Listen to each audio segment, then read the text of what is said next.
Video کے نیچے subscribe کے بٹن پہ کلک کریں، بیل کے آئیکن پہ کلک کیجئے تاکہ ہر نئی ویڈیو کی نوٹیفیکیشن اس لیے کہ قرآن کی محبت بھی اللہ کے عطا ہے۔ ہم جو آ رہے ہیں یہ آ نہیں رہے ہیں، لائے جا رہے ہیں۔ اللہ نے چاہا تو ہم آ گئے، ورنہ قرآن سے تو ہر مسلمان محبت کرتا ہے، مگر قرآن کو سمجھنے کی کوشش کتنے لوگ کرتے ہیں؟ ادنا سے ادنا مسلمان کو بھی قرآن سے بے حد محبت ہے، مگر سمجھنے کی کوشش کہاں ہے؟ اصل محبت تو یہی ہے نا۔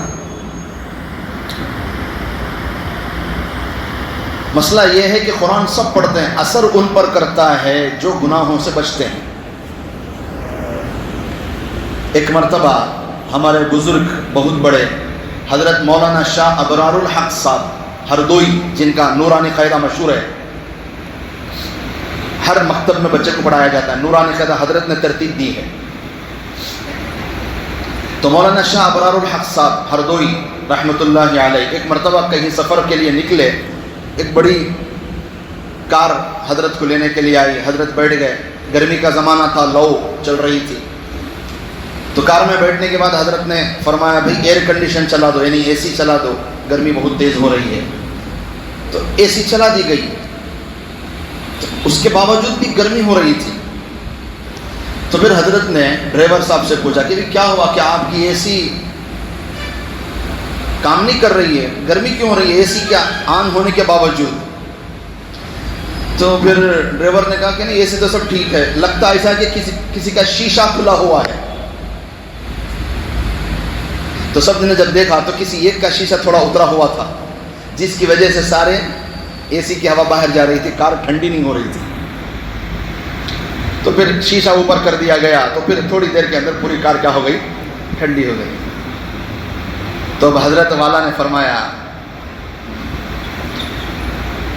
جیسے ایئر کنڈیشن آن ہونے کے باوجود تھوڑا سا شیشہ کھلا رہ گیا تو اس کا اثر نہیں ہوا، اور جب پورے شیشے بند کر دیے گئے تو اب اس کا احساس بھی ہو رہا ہے اور اسے محسوس بھی کیا جا رہا ہے۔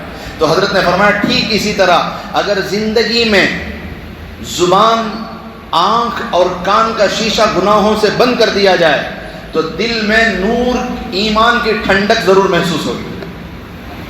یہ حضرت کی بات تھی کہ اگر آنکھوں کا شیشہ بند ہو جائے گناہوں کے لیے، کانوں کا شیشہ بند ہو جائے گناہوں کے لیے، زبان کا شیشہ بند ہو جائے گناہوں کے لیے، تو پھر خود بخود ایمان کی جو ٹھنڈک ہے وہ محسوس ہوگی تمہیں، ایمان کی جو حلاوت ہے، مٹھاس ہے، وہ ضرور دل میں محسوس ہوگی۔ ہم نماز بھی پڑھ رہے ہیں، قرآن بھی پڑھ رہے ہیں، مگر ساتھ میں ہماری دوسری فضولیات بھی جاری ہیں، اس لیے نماز کا اثر محسوس نہیں ہوتا۔ ورنہ نماز کے بارے میں تو قرآن میں ہے ان الصلاۃ تنہا عن الفحشاء والمنکر، کہ نماز تو بے حیائی سے روکتی ہے۔ کب نماز اپنی حقیقت پر ہو۔ تو میرے عزیزوں، میرے بھائیوں، اس لیے ضروری ہے کہ ہم سب نا عبادت چاہے فرض ادا کر لیں بس، مگر گناہ اگر ختم ہو جائیں تو پھر وہی عبادتیں ہمارے لیے بہت بڑا نفع پہنچائیں گے۔ اسی لیے میرے عزیزوں، آج کل ایک زمانہ تھا، یہ جو نوجوان ہیں اور یہ جو گھوڑے ہیں نا، نوجوان اور گھوڑے، ایک زمانے میں جنگوں کی شان ہوا کرتے تھے۔ نوجوان اور گھوڑے ایک زمانے میں جنگوں کی شان ہوا کرتے تھے، آج دونوں ہی شادیوں میں ناچتے نظر آتے ہیں۔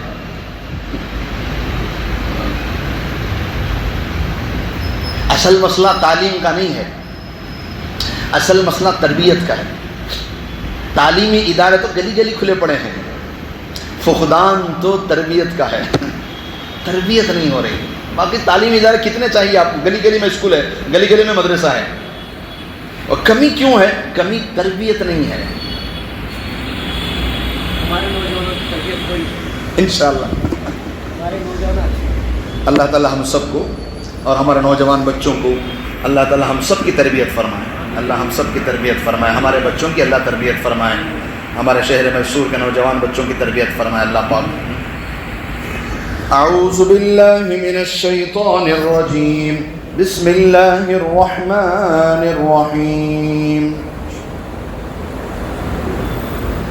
وَإِذْ غَدَوْتَ مِنْ أَهْلِكَ تُبَوِّئُ الْمُؤْمِنِينَ مَقَاعِدَ لِلْقِتَالِ وَاللَّهُ سَمِيعٌ عَلِيمٌ۔ ترجمہ: اللہ تبارک و تعالیٰ کا مبارک اور مقدس اور پاکیزہ ارشاد ہے، اللہ پاک فرماتے ہیں، اور جب کہ آپ اے نبی جی صبح کے وقت اپنے گھر سے چلے مسلمانوں کو مقاتلہ کرنے کے لیے مقامات پر جمع رہے تھے، مسلمانوں کو مقاتلہ کرنے کی مقامات پر جمع رہے تھے، اور اللہ تعالیٰ سب سن رہے تھے، اللہ تعالیٰ سب جانتے ہیں، اللہ سب سن بھی رہے ہیں اور اللہ سب جانتے بھی ہیں۔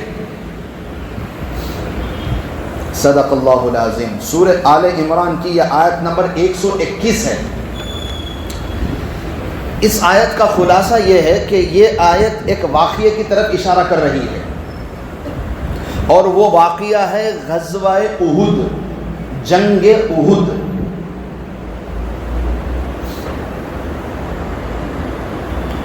اس آیت کے اندر اس کا اشارہ دیا گیا ہے کہ اے نبی جی جب صبح صبح آپ گھر سے نکلے اور مسلمانوں کو جنگ کے میدان میں کیا کر رہے تھے، آپ جمع کر رہے تھے، اللہ تعالیٰ دیکھ بھی رہے تھے، اللہ تعالیٰ سن بھی رہے تھے۔ نبی کی ایک علامت کا ذکر قرآن میں ہے کہ نبی کب کہاں کتنے بجے نکلے، صبح صبح گھر سے نکلے، سبحان اللہ۔ اور کسی نبی کا آسمانی کتاب میں اتنا ذکر نہیں ہے جتنا سبحان اللہ ہم سب کے پیارے نبی کا پیارا پیارا ذکر بار بار قرآن میں آتا ہے۔ غدوتا کہتے ہیں صبح صبح کو، وَإِذْ غدوتا جب صبح صبح آپ نکل رہے تھے، من اہلک اپنے گھر والوں سے، اپنے گھر سے نکل رہے تھے، تبوئ المؤمنین مسلمانوں کو، مومنین کو اکٹھا کر رہے تھے ایک جگہ جہاں جنگ ہونی تھی، مقاعد للقتال، قتال کی جگہ، میدان۔ واللہ سمیع اللہ سنتے بھی ہیں، علیم جانتے بھی ہیں۔ تو میرے عزیزوں، میرے بھائیوں، یہ جو آیت ہے اور اس کی جو اوپر کی آیتیں ہیں اس کا تعلق جوڑ دیں پہلے ہم۔ اس سے پہلے والی آیتوں میں دو باتوں کا ذکر ہے۔ نمبر 1، کافر کو رازدار نہ بناؤ۔ نمبر 2، جب مسلمانوں کو تکلیف ہوتی ہے تو کافر خوش ہوتے ہیں، اور جب مسلمانوں کو کوئی اچھائی پہنچتی ہے تو وہ خوش ہوتے ہیں۔ سمجھ میں بات؟ مسلمانوں کو تکلیف ہو تو ان کو خوشی، مسلمانوں کو اچھائی ہو تو انہیں غم ملتا ہے۔ دو باتیں اوپر ذکر کی گئی، اب ان دو باتوں کی اللہ دو مثال دے رہے ہیں۔ کافر کو رازدار نہ بناؤ اور تمہاری تکلیف سے کافروں کو خوشی ہوتی ہے، یہ دو باتوں کی اللہ دو مثالیں پیش کر رہے ہیں، مگر فرق یہ ہے کہ پہلی والی مثال بعد میں آئے گی، دوسری بات کی مثال پہلے آئے گی، اس لیے کہ جو دوسری مثال ہے وہ مختصر ہے اور پہلی والی جو مثال ہے اس کی تفصیل ضروری ہے، اس لیے اسے بعد میں لایا گیا، پہلے مختصر بات عرض کی جا رہی ہے۔ تو اس سے پہلے جو دو باتیں گزری اس کی مثالیں دی جا رہی ہیں۔ تو یہ جو غزوہ احد کی مثال دی جا رہی ہے یہ کس بات کی ہے؟ دوسری بات کی، اور وہ کوسی ہے کہ جب مسلمانوں کو تکلیف ہو تو ان کو خوشی، اور جب مسلمانوں کو اچھائی ہو تو ان کو غم، اس کی مثال دی جا رہی ہے جنگ احد کے ذریعے۔ کیوں؟ جنگ احد میں جب تھوڑا سا مسلمانوں کو نقصان ہوا جانی مالی اعتبار سے، یہاں تک کہ ہم سب کے پیارے نبی حضرت محمد صلی اللہ علیہ وسلم کے 2 دندان مبارک بھی شہید ہو گئے اس جنگ میں۔ اب مسلمانوں کو تکلیف ہوئی، 70 صحابہ شہید ہوئے، مسلمان زخمی ہوئے، نبی پاک صلی اللہ علیہ وسلم زخمی ہوئے، تو اب ظاہر سی بات ہے یہود، منافق اور کافر گھی کے چراغ جلانے لگے۔ یہ مثال ہے، گھی کے چراغ جلانے لگے خوشی میں۔ تو یہ مثال وہ دوسری بات کی مثال دی جا رہی ہے کہ جب مسلمانوں کو کیا ہوگی، جب تکلیف ہوگی ان کو خوشی ہوگی، اور جب جنگ احد میں یہاں تکلیف ہوئی ہے، 70 صحابہ شہید ہوئے ہیں اور نبی کو چوٹیں لگی ہیں، صحابہ زخمی ہوئے، تو اب وہ کیا ہو رہے ہیں؟ خوشی منا رہے ہیں، دیکھو ہم نے کیا کر دیا۔ یہ مثال ہے، اس بات کی یہ مثال ہے۔ جنگ بدر جب ہوئی نا، دیکھو جنگ بدر ایک ایسا معرکہ، ایک ایسی جنگ تھی جو تاریخ میں کبھی دیکھا نہیں تھا۔ ایک طرف 1000 بندے اور دوسری طرف 313 بندے. اور اس زمانے میں یہ بہت بڑی بڑی تعداد شمار ہوتی تھی. 1000 کی تعداد کوئی معمولی نہیں. 1000 والا لشکر آ رہا ہے، یہ بات کوئی معمولی نہیں تھی پہلے. اب تو خیر اللہ معاف فرمائے، ایک بام ڈال کے لاکھوں لوگ مارے جا رہے ہیں. آرام سے لوگ بول رہے ہیں 1 لاکھ مر گئے، 2 لاکھ مر گئے، 10 لاکھ. پہلی جنگ عظیم میں 1 لاکھ مر گئے، دوسری جنگ عظیم میں 1 لاکھ مر گئے. اب تو لاکھوں کی تعداد پر بھی کوئی اظہار غم نہیں ہے. پہلے 1000 کا لشکر 300 کا 500 کا 600 کا تو بڑے بڑے لشکر ہوں. کیوں؟ اس لیے کہ جنگ مردانہ اعتبار سے آمنے سامنے ہوتی تھی، فیس ٹو فیس جنگ ہوتی تھی. ایسا نہیں کہ کہیں اور بیٹھے بٹن دبا دیا، کہیں اور کو کسی کو مار دیا، ایسا نہیں تھا. اصل میں جنگ کہتے ہیں میدان میں فیس ٹو فیس لڑنے کو. یہ بہادری والی جنگ ہے. تو پہلے کے زمانے میں یہ بہت بڑی بڑی تعداد 1000 کا کفر آیا ہے سامنے، اور وہاں 313 کا اسلام آیا ہے. مگر الحمدللہ 313 اللہ کی مدد سے جیت گئے، اور 1000 دشمن ہار گیا. اور یہاں ہارا ہی نہیں بلکہ بڑے بڑے سردار جنگ بدر میں مارے گئے. 70 اوپر سے قید ہو گئے، مسلمانوں کے ہاتھوں گرفتار بھی ہو گئے. اب جب یہ ساری چیزیں جنگ بدر میں ہوئی ہیں تو ظاہر سی بات ہے خون تو کیا ہوگا، کافروں کا کھولے گا. کہ ایک تو چھوٹی جماعت نے بڑی جماعت کو شکست دے دی، دوسرا 70 بڑے بڑے لوگ مار دیے گئے، تیسرا 70 بندے قید بھی ہو گئے. تو سب کو انتقام کا جذبہ تھا، سب کو بدلہ لینے کا جذبہ تھا. مگر جنگ بدر کا ایک قافلہ، جس قافلے کی وجہ سے جنگ بدر ہوئی، وہ قافلہ ابو سفیان کی سرکردگی میں بحفاظت مکہ پہنچ گیا تھا. جس قافلے کو روکنے کے لیے مسلمان نکلے تھے وہ تو نکل گیا آگے. یہاں کافر اور مسلمانوں کی جنگ ہو گئی، اور وہ قافلہ تو بحفاظت کہاں پہنچ گیا؟ مکے میں پہنچ گیا. یہاں جنگ ہو گئی اور کافروں کو بڑا نقصان ہو گیا. تو اس جنگ کا سارا مال ایک کمرے میں رکھا گیا. جب جنگ میں ہار مل گئی کافروں کو تو بڑے بڑے سردار بیٹھے مشورے کو. سفیان بن حرب، حارث بن ہشام، اور اس کے بعد اکرمہ بن ابو جہل،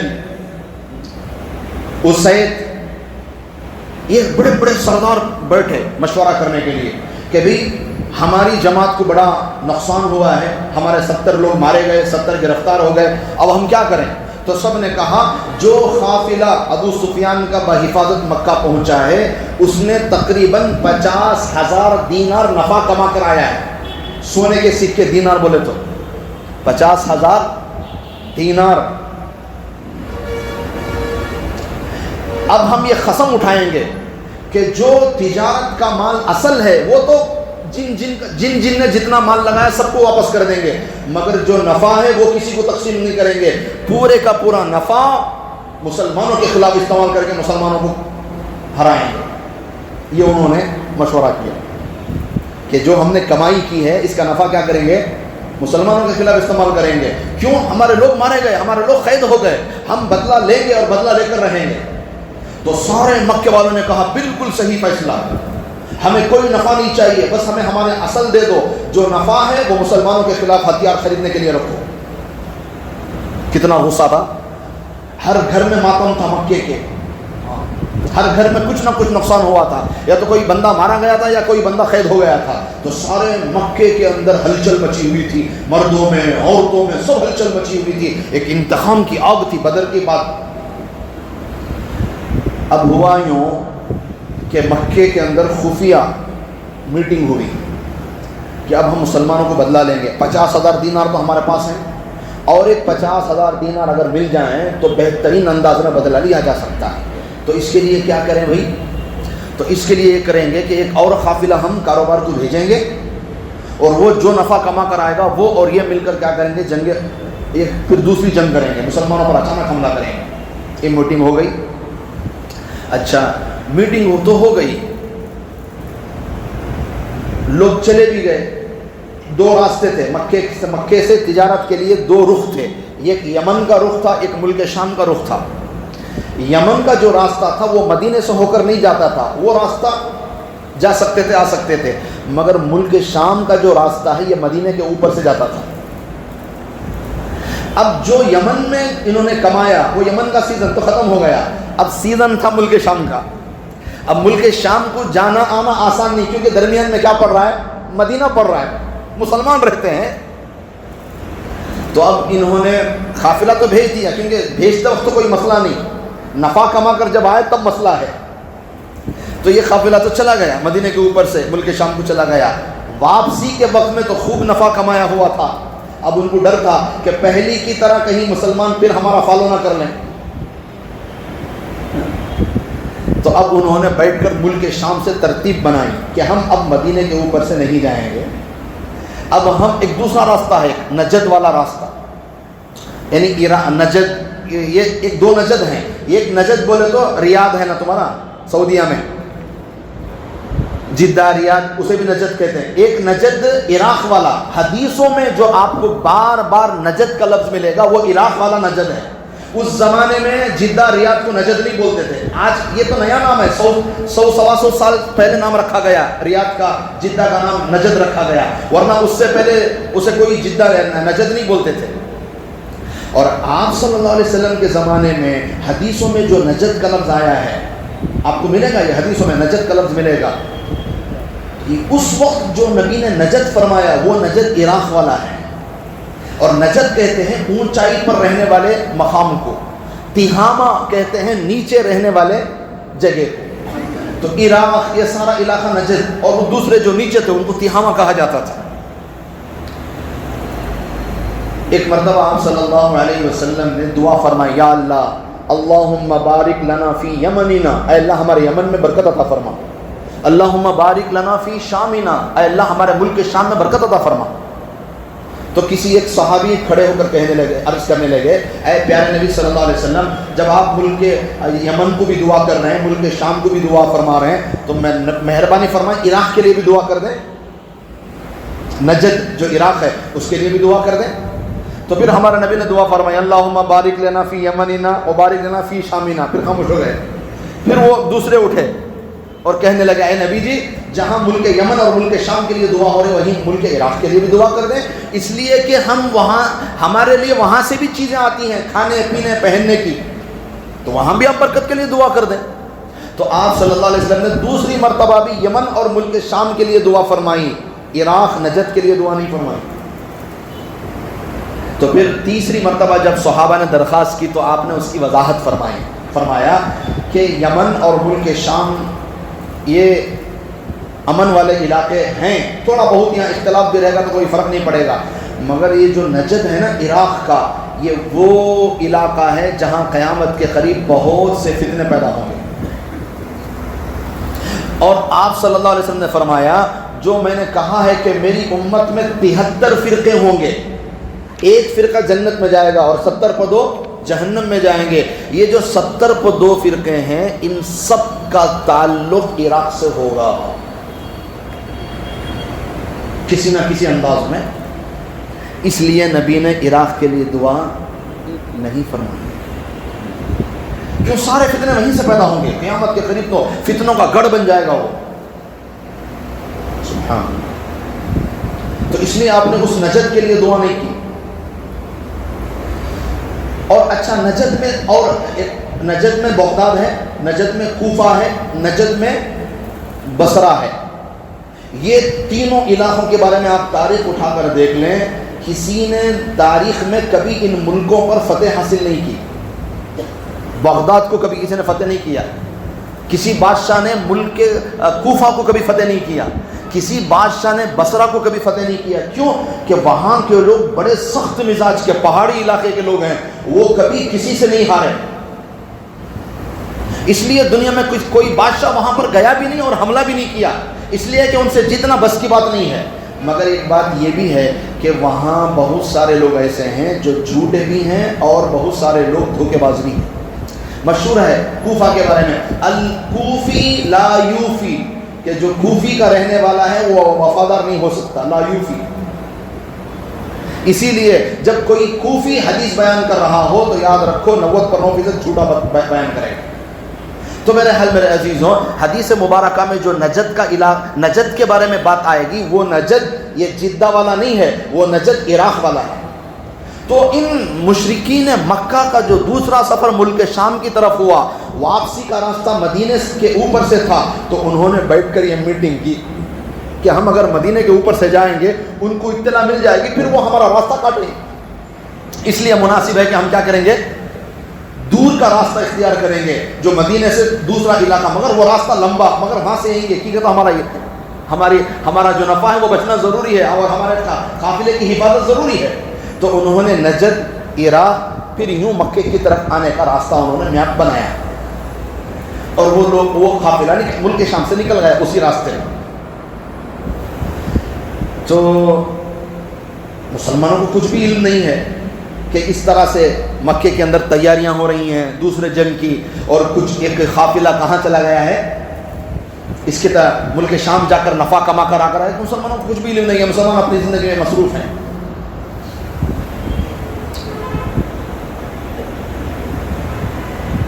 بنو غطفان کے ایک مسلمان تھے، ان کا ایک دوست تھا کافر، جو مسلمان تھے وہ نعیم تھے، اور جو کافر تھے ان کا نام تھا سلیم۔ تو نعیم اور سلیم یہ دونوں دوست تھے۔ اس زمانے میں ابھی شراب حرام نہیں ہوئی تھی، مسلمان بھی پیتے تھے۔ تو نعیم اور سلیم رات میں لگا رہے تھے۔ اب جب نشہ چڑھ جاتا ہے تو بندے کی زبان سے باتیں نکل جاتی ہیں۔ بڑے بڑے آج بھی جو ایجنسیاں ہیں نا، راز نکالنے کے لیے آپ کو پہلے نشہ دیتے ہیں، کسی نہ کسی انداز میں آپ کو اتنا نشہ دیں گے، آپ نشے میں ساری باتیں اگل دیں گے۔ تو یہ دو بیٹھے تھے، ایک مسلمان ایک کافر، اور دونوں شراب پی رہے تھے۔ تو نشے میں کافر جو تھے نا سلیم، ان کی زبان سے نکل گیا، کیا نکل گیا کہ ابھی تم مسلمان تو بڑے خوش ہو رہے ہو نا جنگ بدر میں ہمیں ہرا کے، ابھی تھوڑا وقت انتظار کرو، ہمارا قافلہ ملک شام سے آ رہا ہے، اسے آنے دو، پھر بتائیں گے تم مسلمانوں کو کہ ہم کیا کر سکتے ہیں۔ بات نکل گئی۔ اب یہ تو مسلمان تھے، ظاہر سی بات ہے، مسلمان جیسا بھی ہو مسلمانوں سے محبت کرتا ہے، کمزور سے کمزور، بے نمازی ہی صحیح، اگر مسلمان ہے تو اسے مسلمانوں سے کیا ہوگی، ایک اللہ نے فطرت رکھی ہے، اسلام محبت کا نام ہے، چاہے وہ جتنا بھی گنہگار ہوگا مسلمان، مگر وہ اپنی قوم سے محبت ضرور کرے گا۔ اسی طرح کافر بھی اپنی قوم سے محبت کریں گے، یہ قوم کا اپنا تعلق ہوتا ہے، وہ چاہے اپنی قوم میں کتنا بھی کمزور ہو اپنے مذہب کے اعتبار سے، مگر وہ اپنی قوم سے محبت کرتا ہے۔ کرکٹ چلی اسٹمپ ہو، کسے دعا کرتی تمہیں؟ ایک طرف کافران کی ٹیم، ایک طرف مسلمانہ کی ٹیم، تمہیں کیا کرتی؟ مسلمانہ کی ٹیم کو، حالانکہ انہوں جیتے تو کیا بھی لاکھ دینے کا نہیں ہے، انہوں جیتے تو کیا بھی لاکھ دینے کا نہیں ہے، اور انہوں کیا بھی محنت کا بھی کام، انہوں کیا بھی ایسا کام نہیں کر رہی کہ جس کی وجہ سے تمہیں بیٹھ کو دعائیں کرو کر کو کھیل رہی، اور کیا ہے کھیلنے میں کیا ہے، نہ انہوں کوئی نیک کام کر رہی، نہ ان سے تمہارا کوئی فائدہ ہے، مگر پھر بھی IPL ایک بھی نہیں چھوٹ رہا ہے درجنے کا۔ ہاں یہاں بیٹھے رہتے ذرا دیکھتے رہتی فون میں، حضرت معلوم ہے سچ واقعہ کب تک شروع کرے اسٹم ذرا لگا لیتی ہیں فون، کیا چل رہا، اسکور چلتے رہنا۔ آج تو میرے خیال سے آسام کا اسکور چلا رہے گا نا، کون ہارے کون جیتے، تمل ناڈو کا، ہاں وہ چلتے رہتا ذرا، بیٹھے بیٹھے خالی دیکھ لیتی، خالی فون معلوم آتا کتنے وکٹیں گرے، کتنے کہاں تو بھی رہو، دعوت کھاتے رہو، کہاں تو بھی رہو، چلتے رہتا ماشاء اللہ۔ اچھا یہ کیوں ہے مسلمانوں کی ٹیم جیتنا، یہ دل میں شوق کیوں ہے؟ یہ محبت ہے، یہ قوم کی محبت، ورنہ کیا بھی انہوں اچھا کام کر رہی، میدان میں جا کر نماز پڑھ رہی کرو، دعا نہیں کر رہی ان کو، ایک لگت، ایک محبت، ایک نسبت ہے مسلمان کی۔ تو پھر جب ان کو نعیم کو پتہ چل گیا کہ بھی ایک لشکر قافلہ ملک شام سے مکہ جا رہا ہے دوسرے راستے سے، اور وہ سب ہمارے اوپر جنگ کی تیاری ہے، جب نشہ اترا تو فوراً نعیم نے حضرت عباس رضی اللہ، حضرت ابن عباس کو بتایا، اور انہوں نے فوراً جو ہے لیٹر 3 دن کے اندر، وہ مکے میں تھے تو فوراً انہوں نے ایک خاصیت بھیجا، 3 دن کے اندر کام پہنچایا، لیٹر نبی تک پہنچایا، اور آپ صلی اللہ علیہ وسلم کو اطلاع مل گئی کہ دشمن تیاری میں لگا ہے، ایک قافلہ ہے جو ملک شام سے نکل کر مکہ آ رہا ہے، جب وہ آ جائے گا تو پھر حملہ کبھی بھی ہو سکتا ہے۔ تو پھر آپ صلی اللہ علیہ وسلم نے پھر دوبارہ یہ سوچا پہلے کی طرح کہ کیوں نہ ہم راستے میں پکڑیں، مدینے کے تو اوپر سے نہیں جا رہے ہیں، کہیں اور سے جا رہے ہیں، مگر ہم نکلیں گے تو بنو غطفان ایک علاقہ ہے، وہاں پر ہم ان کو مل سکتے ہیں اور اس قافلے کو ہم توڑ سکتے ہیں۔ تو پھر سب نے ہاں میں ہاں بھری اور آپ صلی اللہ علیہ وسلم نے سب لشکر ریڈی تیار کر کے نکل گئے فوراً بنو غطفان کی طرف کہ وہاں پر ہم ان کو روکیں گے۔ مگر بنو غطفان کے لوگوں نے آپ صلی اللہ علیہ وسلم سے آ کر درخواست کر لی کہ اے نبی جی، آپ کی اور قریشیوں کی جنگ ہے، مکے اور مدینہ والوں کی جنگ ہے، ہمیں اس میں انٹرفیئر نہ کریں۔ جب قافلہ مکے کا ہمارے علاقے پر سے گزرے آپ حملہ نہیں کر سکتے، کیوں؟ آپ ہمارے حدود میں حملہ کریں گے تو پھر ہم پر آنچ آئے گی کہ بھی تمہارے علاقے میں حملہ ہوا۔ اس لیے کہ اے نبی جی، ہمارا آپ سے بھی کوئی واسطہ نہیں، ان سے بھی کوئی واسطہ نہیں، آپ ہیں وہ ہیں، آپ جنگ کریں نہ کریں مگر ہمارے علاقے میں نہ کریں۔ جب ان کا قافلہ ہمارے حدود سے نکل جائے گا پھر آپ حملہ کر لیں، کوئی بات نہیں، مگر ہمارے علاقے میں حملہ نہ کریں۔ مگر ان کا علاقہ گزر جانے کے بعد حملہ نہیں کر سکتے تھے۔ تو پھر آپ صلی اللہ علیہ وسلم نے کہا ٹھیک ہے، پھر کوئی بات نہیں، ہمارے وجہ سے آپ کو کیوں تکلیف۔ تو پھر واپس مسلمان آ گئے اور وہ قافلہ کیا ہو گیا؟ مکہ پہنچ گئے۔ یہاں یہ جنگ بدر کا انتخاب، اور دوسرا بنو غطفان کے پاس ایک مسئلہ پیش آ گیا۔ تیسرا ایک واقعہ پیش آیا، ایک یہودی نے مسلمان عورت کی عزت پر ہاتھ ڈالنے کے لیے اسے کپڑے سے جو ہے اس کے گلے میں رسی ڈال کر کپڑے سے جو ہے پھندا بنا کر بہت کوشش کی، مگر اللہ کا کرم وہ عورت اپنے آپ کو بچ بچا کر وہاں سے نکل گئی، مگر وہ بے ہوش ہو گئی۔ جب اس نے آ کر مسلمانوں کو کہا کہ فلاں نے میرے ساتھ بدتمیزی کی، تو مسلمان غصے میں آ کر جا کر اس یہودی کو مار دیا، اور ان یہودیوں کے لوگ آ کر مجھے ایک مسلمان کو مار دیا۔ یہ مسئلہ یہاں پیش آ گیا۔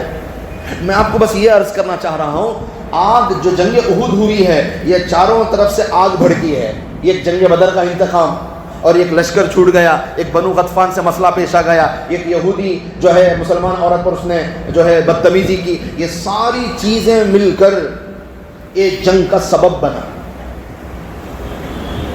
اب پوری اطلاع مل گئی پکی کہ مکے کے لوگ کیا ہو رہے ہیں، نکل کر آئیں گے اور مسلمانوں پر حملہ کریں گے۔ تو پھر آپ صلی اللہ علیہ وسلم نے حضرات صحابہ رضوان اللہ علیہم اجمعین کو اکٹھا فرمایا کہ بھئی سارے صحابہ اکٹھا ہو جاؤ، مشورہ کرنا ہے۔ اور اس وقت تک رئیس المنافقین، منافقوں کا باوا سردار عبداللہ بن ابی ابن سلول، اس کی منافقت ابھی ظاہر نہیں ہوئی تھی۔ منافقان 300 تھے، کہتے تھے 300 منافقان تھے، مگر ظاہر میں تو مسلمان تھے۔ اب جو مسلمان ہوگا مشورہ کرنے کے لیے سب کو بلانا پڑے گا، تو سب کو مشورے کے لیے آپ صلی اللہ علیہ وسلم نے بلا دیا، کیونکہ نبی کو حکم تھا وَشَاوِرْهُمْ فِي الْأَمْرِ کہ آپ جو بھی کام کریں گے مشورے سے کریں گے۔ تو آپ نے سب کو، چونکہ عبداللہ بن ابی بھی ایک قبیلے کا سردار تھا تو سرداروں کو تو بلانا ضروری تھا، تو سارے سرداروں کو نبی نے بلایا کہ ابھی اطلاع ملی ہے کہ مکے سے دوبارہ حملہ ہونے والا ہے، اب ہم ان کے لیے تیاری کریں گے، بتاؤ کیسے کریں گے۔ اب مشورہ ہو رہا ہے۔ پہلا تقاضا کیا ہے بھائی مشورے میں؟ پہلا تقاضا یہ ہے جنگ احد جو ہے وہ ہم مدینے میں رہ کر کریں گے، نہیں مدینے سے نکل کر کریں گے، یہ پہلا مسئلہ ہے، بتاؤ اس پر رائے پیش کرو۔ تو صحابہ نے بھی رائے دی، حضرت حمزہ رضی اللہ تعالیٰ عنہ نے کہا کہ اے نبی جی ہم باہر نکل کر جنگ کریں گے، اور میں اس وقت تک کھانا نہیں کھاؤں گا، پانی نہیں پیوں گا جب تک ہم باہر نکل کر جنگ نہیں کریں گے۔ پورا جوش حضرت حمزہ رضی اللہ تعالیٰ۔ اور ایک صحابی حضرت نعمان کھڑے ہو گئے، وہ کہنے لگے اے نبی جی ہم باہر نکل کر جنگ کریں گے، اور ہم سب کو جنت میں جانے کا شوق ہے۔ یہ جو شوق تھا، یہ جو جذبہ تھا، پتہ ہے کیوں تھا؟ اس لیے کہ جنگ بدر میں جو صحابہ شریک ہوئے تھے ان کے بارے میں قرآن اترا تھا۔ قرآن میں اللہ نے فرمایا رضی اللہ عنہم ورضوا عنہ، ہم ان سے راضی ہو گئے تھے اور یہ ہم سے، ان کی جنت کی بشارت کہ بدری صحابہ آپ کچھ بھی کریں ان کے لیے جنت پکی ہے۔ جو بدر میں شریک ہوئے ہیں ان کی جنت پکی ہے ہر حال میں، چاہے وہ کچھ بھی کر لیں۔ یہ ساری فضیلتیں جب تھی دیگر صحابہ کے سامنے، بعض لوگوں نے تو ہاتھیں چور لیے، کاش ہم بھی چلے جاتے بدر میں۔ اب جب موقع آیا جنگ احد کا تو سب تیار ہیں، ہم اور نوجوانوں کی تو قطار کھڑی ہے، 12 سال کا بچہ، 13 سال کا بچہ۔ اللہ معاف فرمائے، ہمارے نوجوان بچے بدلہ لے لے کو ایک دوسرے کو مار کر رکھ ڈال رہے ہیں، کل ایک بچے کو مار ڈالے، اور نے پہلے 4 مہینے پہلے کسی کی مارا تھا۔ اللہ اکبر، عجیب و غریب حادثے ہو رہے ہیں میسور کے اندر، بڑی بے رحمی سے ایک دوسرے کو مارا جا رہا ہے۔ نظر لگ گئی ہمارے شہر میسور پر. قرآن میں تو لفظ میسورہ استعمال ہوا ہے بنی اسرائیل میں 15ویں پارے میں, اور میسورہ کا مطلب ہے آسانی, سہولت. کتنی آسانی تھی, کتنی سہولت تھی میسور میں. ٹرافک بڑھ گئی, مہنگائی بڑھ گئی, گرمی بڑھ گئی, اور اب اللہ معاف فرمائے اب تو فتنے بھی بڑھ گئے, خوف بھی بڑھ گیا. انہوں ان کا بدلہ, انہوں کب تو یہ رک سکتی ہے چیز یہ. اب جو مارے پھر انہوں ان کے بدلہ, پھر انہوں ان کا بدلہ. اللہ کے واسطے میرے نوجوان بھائیوں کہاں جا رہے ہو؟ اللہ کا واسطہ روک دو, ورنہ یہ سلسلہ کبھی نہیں رک سکتا پھر. تو اور یہاں جنگ احد میں 11 سال 12 سال 13 سال کے بچے کھڑے ہیں کہ ہم جائیں گے ہم جائیں گے ہم جائیں گے. تو اکثر صحابہ جو جنگ بدر کی فضیلتیں سن رکھی تھی, انہوں نے کہا کہ باہر جا کر لڑیں گے پورے جوش کے ساتھ. عبداللہ بن ابی بن سلول جو منافق تھا, اس نے کیا کہا کہ نبی جی ہم مدینے والوں کا تجربہ ہے کہ ہم نے جب بھی باہر نکل کر جنگ کی ہمیں نقصان اٹھانا پڑا, اور جب بھی ہم اندر رہ کر جنگ لڑے ہیں اور ہم جیتے ہیں, مسلمان کبھی ہم پر غلبہ نہیں حاصل. اس لیے میری رائے یہ ہے کہ ہم اندر رہ کر لڑیں. حالانکہ اس کا لڑنے کا نہیں تھا, منافق تھا. منافق کی نیت یہ تھی کہ شہر میں ہمیں گھر میں بیٹھے تو کیا, باہر گئے تو کیا, لڑ رہی ہیں ہمیں بھی بولتے رہیں گے چپ کے. شہر کے اندر رکھ لیے تو جنگ, کون لڑ رہا کون نہیں لڑ رہا کیا معلوم, چپ کے بولنے کو کیا, ہمیں بھی لڑے ہمیں بولتے رہیں گے.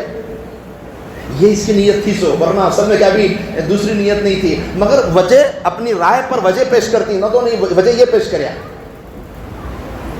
تو پھر آپ صلی اللہ علیہ وسلم نے فرمایا, تو جب سب کی رائے آئی, صحابہ نے نبی سے پوچھا کہ اے نبی جی آپ کی کیا رائے ہے, آپ کی کیا منشا ہے؟ تو آپ صلی اللہ علیہ وسلم نے فرمایا میری منشا اور میری تمنا یہ ہے کہ میں مدینے کے اندر رہ کر لڑوں, اس لیے کہ مکے سے لوگ 500-600 کلومیٹر کا فاصلہ کر کے یہاں آ رہے ہیں. وہ آئیں کتنے دن رہیں گے؟ ہم تو اپنے گھروں میں ہیں, ہم تو اپنے شہر کے اندر ہیں, ہم نے آرام سے کھانا پینا ہے. انہوں نے تو کتے کا لیں گا, انہوں کتنے خوراک کتنی لیں گے, سہولتیں کتنے لے تو بھی 1 مہینے میں 15 دن میں ختم ہو جاتا. سوچو, اور کوئی بھی وہاں سے یہاں کو لا کے پہنچانا ہوتا آسان نہیں ہے, انہیں واپس چلے جاتی. اس وجہ سے ہمیں کیا کریں گے, شہر میں رکھو. تو پھر صحابہ نے پوچھا کہ اے نبی جی کوئی خاص وجہ؟ تو آپ صلی اللہ علیہ وسلم نے فرمایا میں نے ایک خواب بھی دیکھا ہے, اس خواب کی وجہ سے میں بول رہا ہوں کہ ہم مدینے میں رہ کر لڑیں گے. تو صحابہ نے پوچھا کہ عرض کیا کہ اے نبی جی وہ خواب کیا ہے؟ تو آپ صلی اللہ علیہ وسلم نے فرمایا کہ وہ خواب یہ ہے کہ مجھے کل رات خواب پڑا گائے ذبح ہوئی ہے, اور میرے خواب میں میری تلوار کا سامنے کا حصہ تھوڑا سا منڈ ہو گیا ہے, اور تیسری چیز کل خواب میں مجھے یہ نظر آئی کہ ایک مضبوط قلعے میں موجود ہوں. 3 باتیں مجھے نظر آئیں, اس وجہ سے میں یہ رائے دے رہا ہوں.